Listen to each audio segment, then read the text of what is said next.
তো ফাইনালি আমরাও এবারে কোথাও যাচ্ছি আর কি।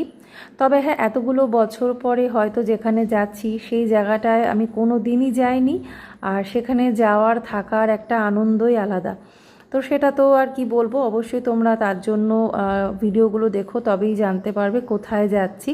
তো চলো এখন যাওয়া যাক, রওনা দিয়ে দিয়েছি। আমরা যাচ্ছি এখন বিষ্ণুপুরে।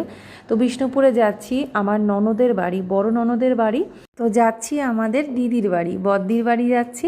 তো হ্যাঁ, অবশ্যই এটা বলতে পারো যে আমাদের ফার্ম হাউস, মানে আমাদের ভিলেজ হাউসে যাচ্ছি। চলে এসেছি এখানে, এসে এখানকার জাস্ট পরিবেশটা একবার দেখো।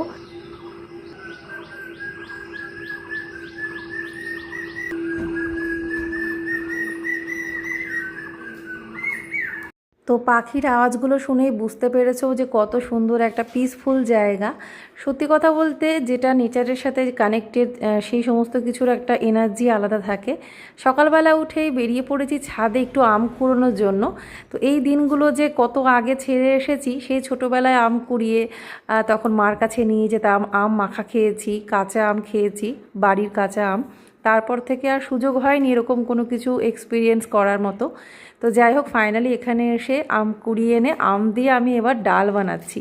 তখন তো আর রান্না করতে পারতাম না, তখন তো ছোট ছিলাম।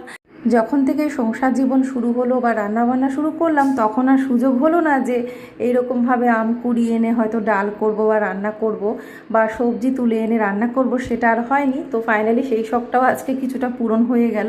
তো খুব ভালো লাগে, ভীষণ এনজয় করলাম। তো ডালটা খুব টেস্টি হয়েছিল, তোমাদের দাদা ভীষণ ভালো খেয়েছে। জাস্ট এমনি কালো জিরে দিয়ে ডালটা করেছি, আরও অন্যান্য রান্না করেছিলাম, তার জন্য অবশ্যই আমার ব্লগটা দেখো। আজকের মতো টাটা।